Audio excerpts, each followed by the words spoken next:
It was the third year of my intermittent amnesia when I overheard my husband, Leo Maxwell, chatting with one of his friends.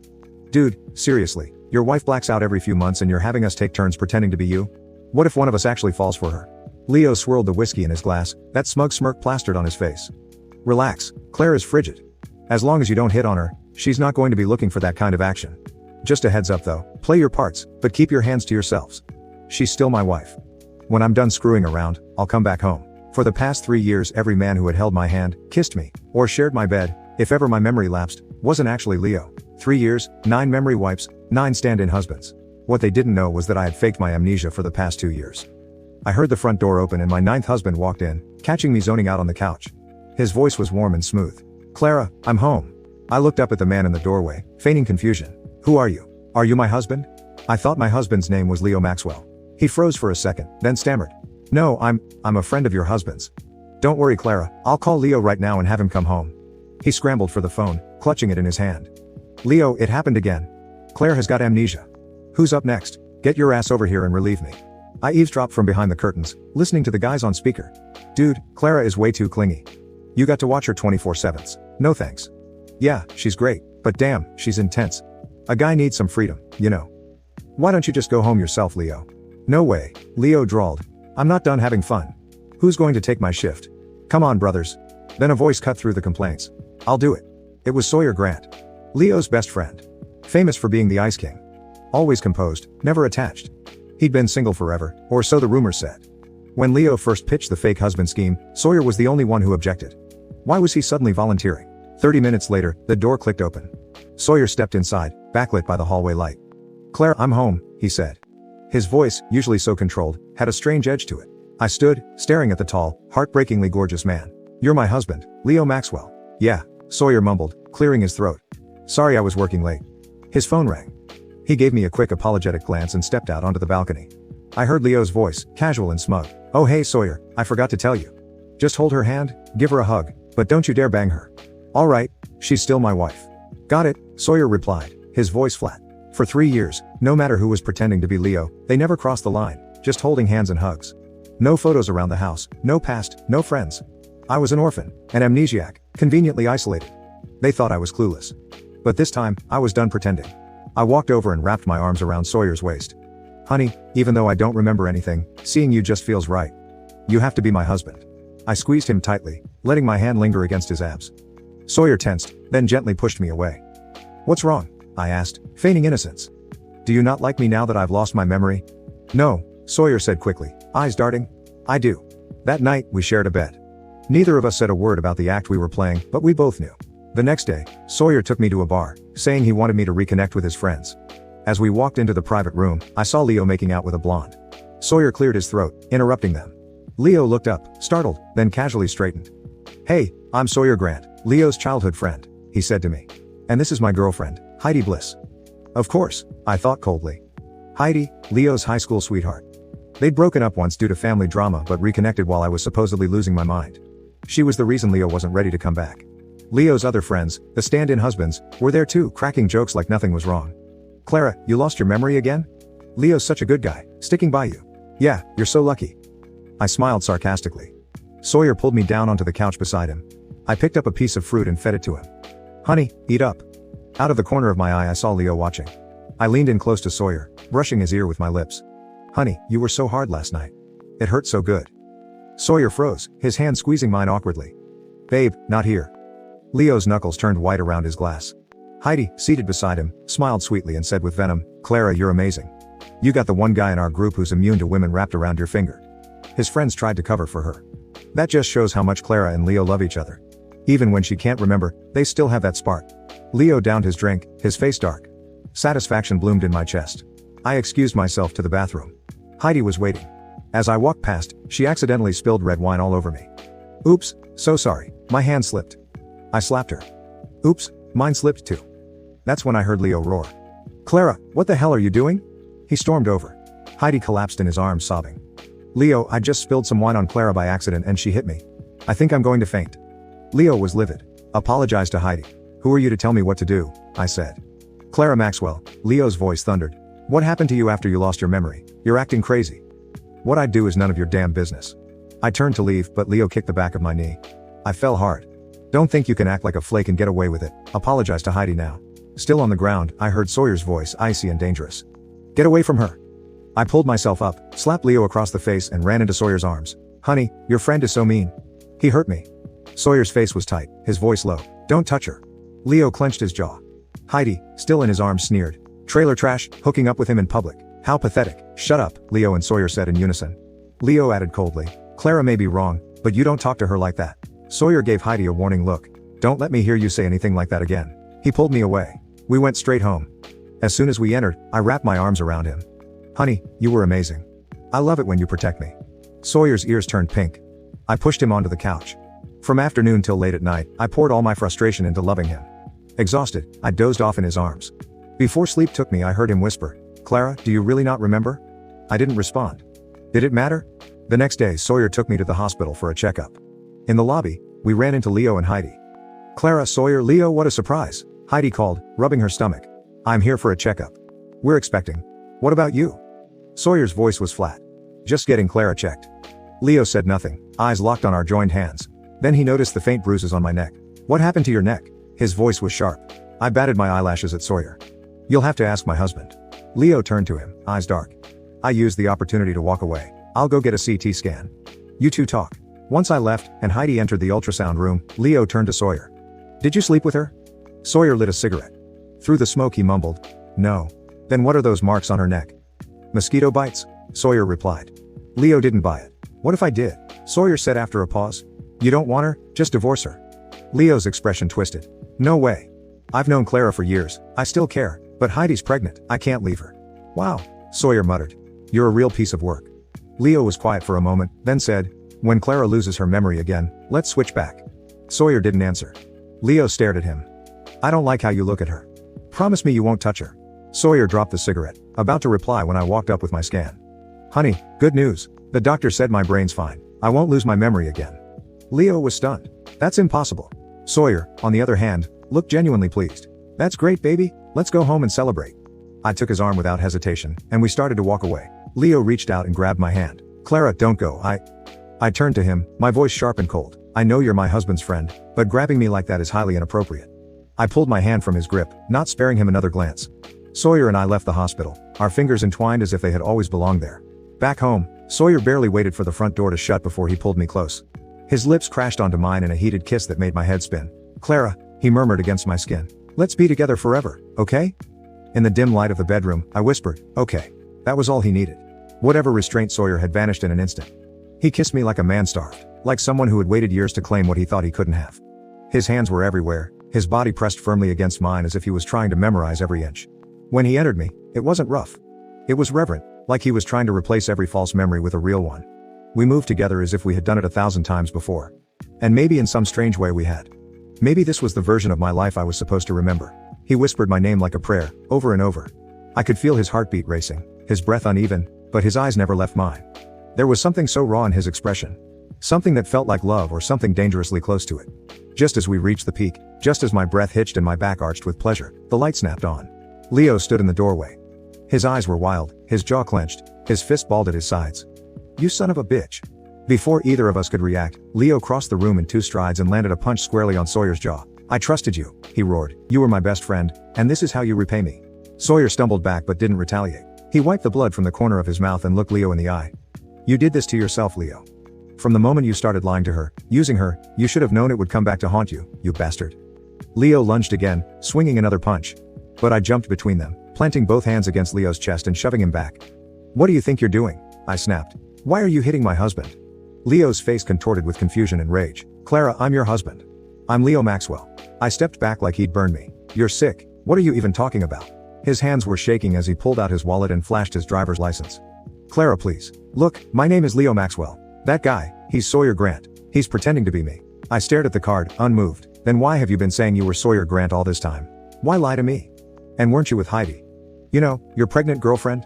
Leo's mouth opened but no words came out. I turned to Sawyer and looped my arm around his. I don't care who you claim to be. As far as I'm concerned, he's my husband. You need to leave. Leo's voice cracked. Clara, don't let him fool you. He lunged forward and grabbed my arm again. This time he cupped my face, his voice breaking. It's me. It's really me. Just let me show you. He leaned in to kiss me. But before he could touch me, Sawyer shoved him back with a growl. She doesn't want you. Can't you see that? Leo's face twisted in fury. She's my wife. What do you mean I can't kiss her? Not anymore. Leo roared and charged again, but this time his body betrayed him. Mid-lunge, he crumpled to the floor, clutching his stomach. His face turned pale, a thin sheen of sweat appearing across his forehead. He groaned in pain. I didn't hesitate. I ran to the door, flung it open, and with Sawyer's help, shoved him out into the hallway. Before he could get up, I slammed the door shut and locked it. Breathing heavily, I leaned against the wood. Sawyer came up behind me and placed a hand on my back. Are you okay? I turned to face him. He's losing control. He already lost it, Sawyer said grimly. He thought he could control you, your life, and even me. I faked the amnesia, I whispered. At first I did it out of fear. I didn't know how to confront what he'd done. But the longer I waited, the more I saw how none of them ever saw me as a person, just a role to play, a performance to manage. You're not alone anymore, Sawyer said. He won't hurt you again. I didn't sleep that night. I stayed curled up beside Sawyer, wide awake as memories I had buried began to surface again. Small things at first, a moment at the beach, an argument in a car, a bouquet of flowers thrown into a trash can. But then came the sharper memories, the betrayal, the conversations I wasn't supposed to hear. I remembered the 9th time I forgot. I remembered Leo's voice on the phone. Just don't fall for her, man. She's not even real without her memory. I remembered the hollow way I felt every time I woke up, pretending to be confused, pretending to believe the lies laid out like a script. By morning, I had made my decision. Sawyer drove me to the courthouse. We filed a restraining order. We requested a paternity test for Heidi's unborn child. We opened a fraud case against Leo. I gave them everything. My journals, the recordings, the GPS logs of all the nights Leo wasn't home but claimed to be. So you remember every word? The court officer asked me, stunned. You faked amnesia for 2 years? I nodded. It was the only way to collect enough proof. Every time I forgot, I was watching, listening, and recording. We left the courthouse with a case number and a date. In 3 weeks, Leo would be forced to appear in court. Back at home, I looked around at the quiet apartment. For the first time, it felt like mine. Not a set, not a simulation. Just a space where I could finally start over. Sawyer came up behind me and wrapped his arms around my waist. What now? I smiled. Now I stopped pretending. He kissed the top of my head and whispered, then let's live something real. We stood there. No need for lies. No more amnesia. Just the truth, raw and uncertain, but finally ours. Leo was back the next morning, dragging a massive suitcase behind him. I stood by the door, arms crossed. What's this about? I asked flatly. Without asking for permission, Leo pushed past me into the living room. Clara, this is my home. I'm just coming back, that's all. Sawyer stepped out of the kitchen, holding a plate of toast and eggs.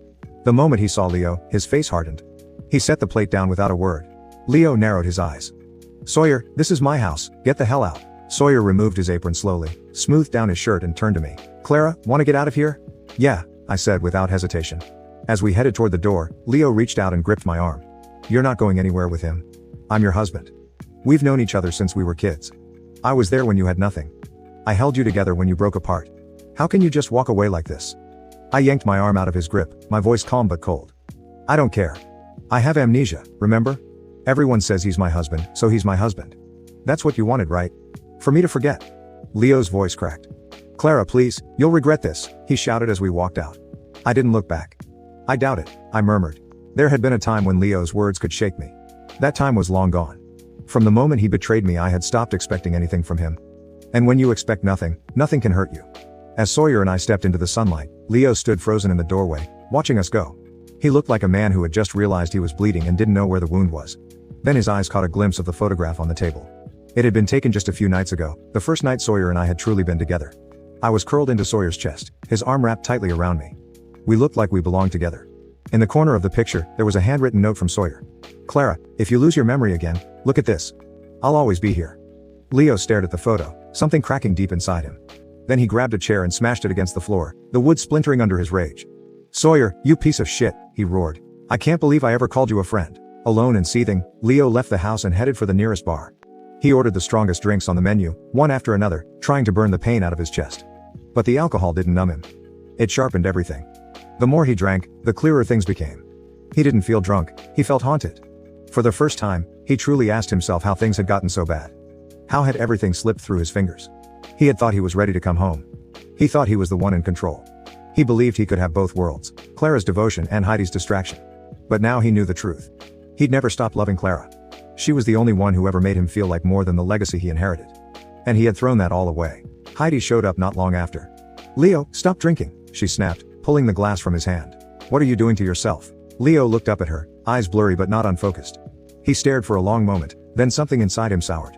She was the reason everything had unraveled. Heidi, the one he had convinced himself he loved. The one he had used as an excuse to stay away. The one who was now carrying his child, or so she claimed.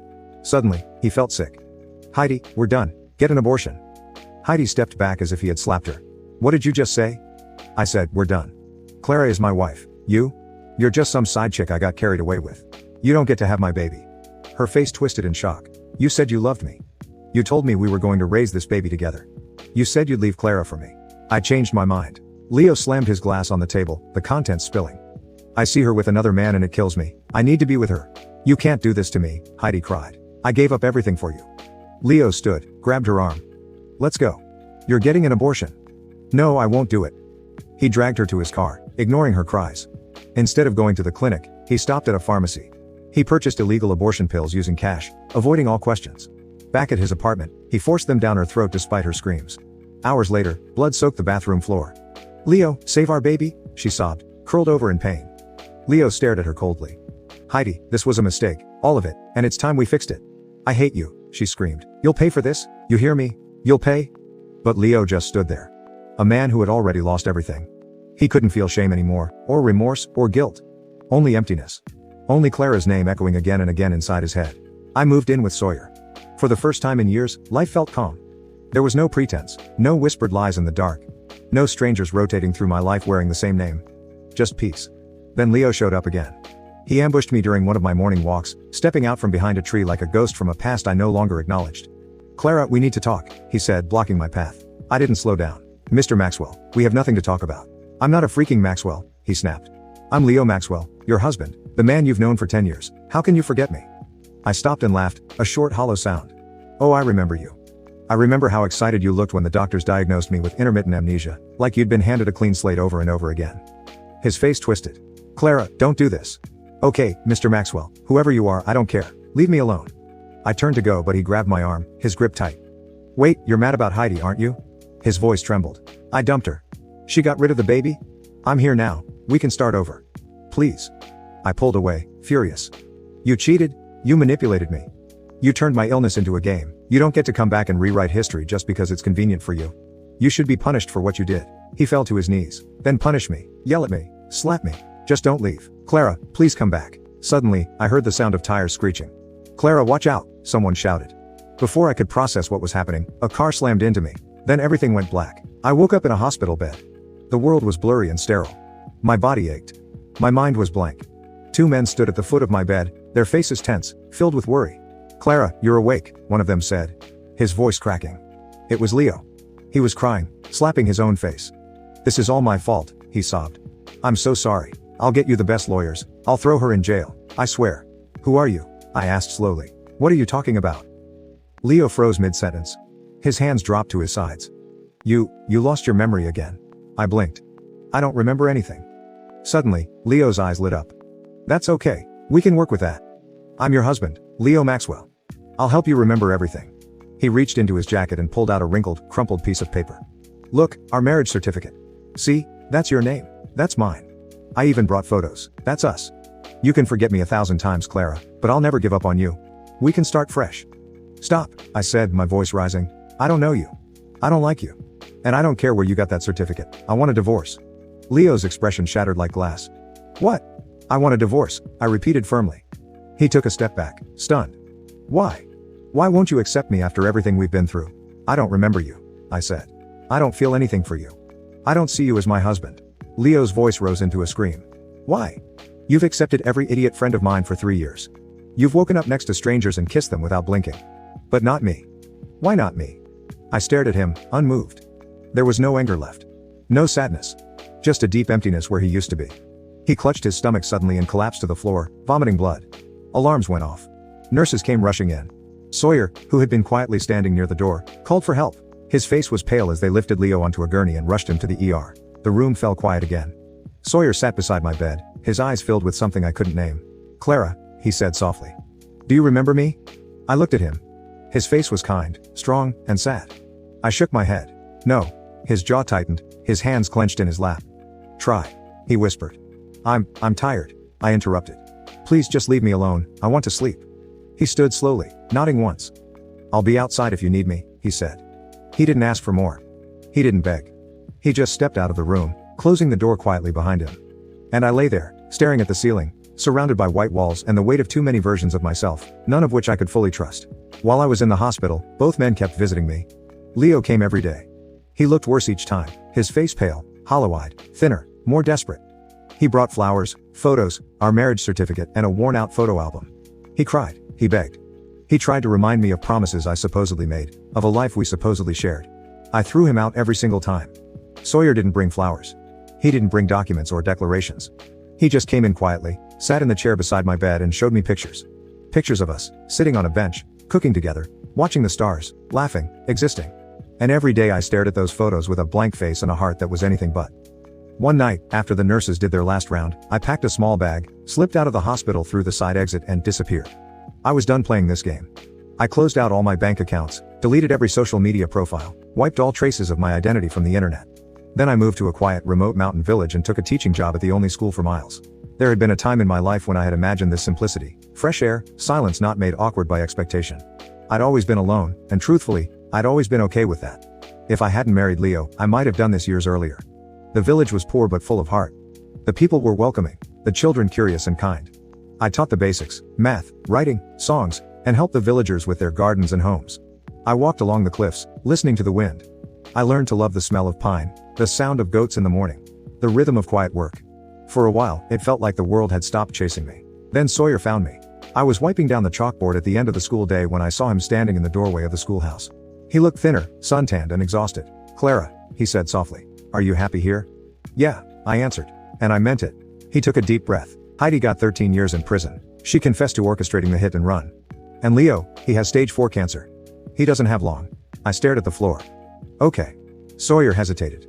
"Then, Clara, you didn't lose your memory, did you?" I looked up and met his eyes. "No. I remember everything." He took a step back, stunned. "Then why didn't you tell me?" I took a long pause, then said clearly, "You knew they were lying to me. You stood by while they made a fool of me. You watched Leo cycle in a different man every time, like I was some broken doll who couldn't tell the difference. Was I supposed to feel grateful, relieved that you were the kindest liar of them all?" Sawyer's shoulders sagged. "I didn't want to lose you. I didn't know how to make it right without losing my chance." His voice trembled. "Clara, I've loved you for a long time. Since before the memory loss. Since the first time Leo brought you around. I fell for you, but I couldn't say anything. You were my best friend's wife. So I watched from the sidelines for years." He looked ashamed. "When you lost your memory, I shouldn't have gone along with it. I knew it was wrong, but I kept telling myself that if I just waited, maybe you'd choose me." I wasn't surprised. I had always felt something. The way his eyes lingered too long when I left. The way he always looked away when I caught him staring. I'd known. "Clara," he said, his eyes shining. "Can you forgive me? I swear I'll never lie to you again." I gave him a small smile. "We'll see." And just like that, Sawyer stayed. He left his life behind and moved into a shack at the edge of the village. He taught math to the older boys, herded cattle in the mornings, and learned to cook rice with the village grandmothers. Life was quiet, sometimes boring, but we were at peace. 3 months passed. Then one afternoon I received a call. It was Leo. His voice was weak, broken. "Clara, I'm dying. This is my punishment. I deserve it. I know I do, but will you come to my funeral?" "No," I said calmly. "I don't remember you. Our marriage doesn't mean anything to me. I won't be there." He broke down. "I regret everything. I was stupid. I ruined the only real thing I ever had." I hung up. It was too late for regrets. Leo had shaped his own downfall. He had built his throne on manipulation and betrayal, and the universe had returned his crown in the form of chemotherapy, empty rooms, and no one left to lie to. 3 days later, his lawyer called. "Miss Clara," he said, "Mr. Leo Maxwell has passed. He left you everything. All his assets, stocks, properties. They're now in your name." "Okay," I replied simply. "One more thing," the lawyer added. In his final letter, he requested that you carry his coffin. "No time," I said and ended the call. That evening, Sawyer brought me wildflowers he'd picked along the trail. "Pretty?" he asked. I looked at the bouquet and smiled. "Yeah," I said. "Very pretty." And quietly, I knew my future would be too. Thanks for watching. If you got this far, leave a comment, like if you liked it, and follow for more.